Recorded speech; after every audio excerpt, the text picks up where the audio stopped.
Hürmetli obunachilar, sizlarga zo'r narxda zo'r diniq Spark avtomobili sotuvga turibdi. Bog'ot avtosaloni 2-filialida 2020-yil ishlab chiqarilgan mexanika 79 ming yurgan 100% rodnoy.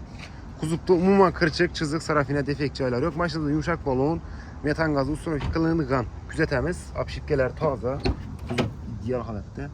Mashinaning salon qismida e'tibor etsangizlar, deflektorlar o'zgargan, Pioneer original magnitofon, rol, mashina diniq. 7 ko'riklari bor. Kuzovda qirchiq, chiziq yo'q, holati zo'r. Avtomobil avtosavdoda 94 million so'm aytiladi. Ustida ozroq yashib bersa bo'ladi. Metan gazdan ustiga kirilgan. Kreditda 5 yilga chiqarib beramiz. Eldindan 24 million bersangizda 2 million 600 dan tushirib berib turadi. Avtomobilimizni naqd pul kredit asosida xarid qilish lozim. Mashinamiz orqalarini ko'ramiz. Sambufilar qo'yilgan ekan, o dumyomondan qo'yilgan ekan. E'tibor etsangizlar, shular ham tayyor o'zi. Bez rasxod haydab ketishlaringiz mumkin. Mashinamizni ko'rib turibsizlar, taxlangan.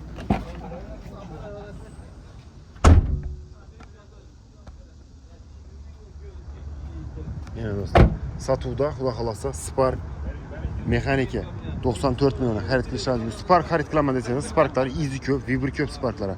Tavsiya etaman sizlardan shuni sotib olgan mashinalar bo'lsa olib kelishingiz, akkasingiz kelsak naqd qilamiz. Bo'lmasa sotib berish bilan tarqalib qilamiz. Bu yerda yana bir Sparkimiz bor ekan. 2012-yil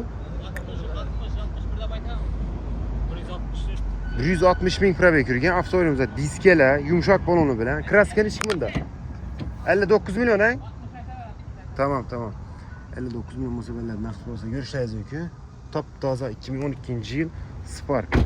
Mashinamizda metan gazi ustunovka qilingan. Metan gazlari bor. 160 ming turgan Spark 60 million so'm. Bu mashinamizda naqd kredit barter asosida xarid qilishingiz mumkin. Avtosavdoning 2-filialida sotuvda yozib turishlar. Tavsiya etaman kelib shu mashinalarni xarid qilishingizni.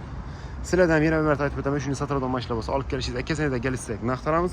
Bo'lmasa sotib berish bilan tarqalib qilamiz. Rahmat, kelaverasizlar.